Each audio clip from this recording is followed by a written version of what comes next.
War veterans panguva inoi vakuzobuda vakataura pachena vakati we are now ready for the war.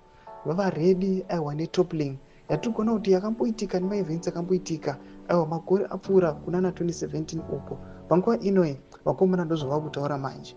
We never know kuti vakomana vari kufinanza mawo veterans ava vana Blessed Keza ndivanani, hatisi kuzviziva ende nekuti vanhu vari kupusha this move hatisi kana kutombozviziva. Sanda kuna mashoko atiri kuona kuti vakomana vana Arageza panguva ino vari kuenda mathreats vari kunyatsokufadza macitizens enyika yeZimbabwe vachiti aiwa ndozvatatikamirira izvi. Sanda kuna mashoko amudanyorwa fana kuda subscribe like turn the bell kuti mndana paindo ya Godfrey Matadi X anomuda achiposta this picture amukuna rikanzi 31 March 2025 total shutdown yodzika kuzasi chinzi it must go, no constitutional amendment and no to 23rd agenda.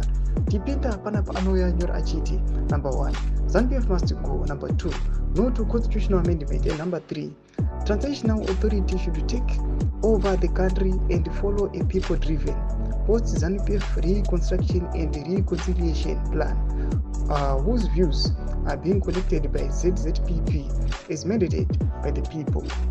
Ndo mashoko ari kuda chitogwa panapa aiwa novakomana vana Godfrey Matadi vachiti aiwa muna March aiwa change chakakala kuchange kuchipisa vachiti vadaita total shutdown.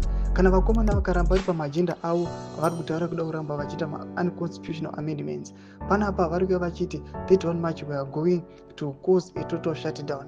Vari kuvapa a time frame yatiri kuona kubva now kusvika pana 31 March vari kufanira kubvisa aiwa the 23rd agenda yavari kuda pamwechete nekuamenda the constitution. Mashoko atiri kuona panguva inoi tichiona aiwa these flyers achitenderera vanhu vari kunyatsokuona kuti panguva inoi the rift panguva ino even the leader wenyika yeZimbabwe panguva ino asina kugadzikana uye nemaplans akanga ainawo last year vachindopinda munew year akuona kuti zvese aiwa zvarova ups and down.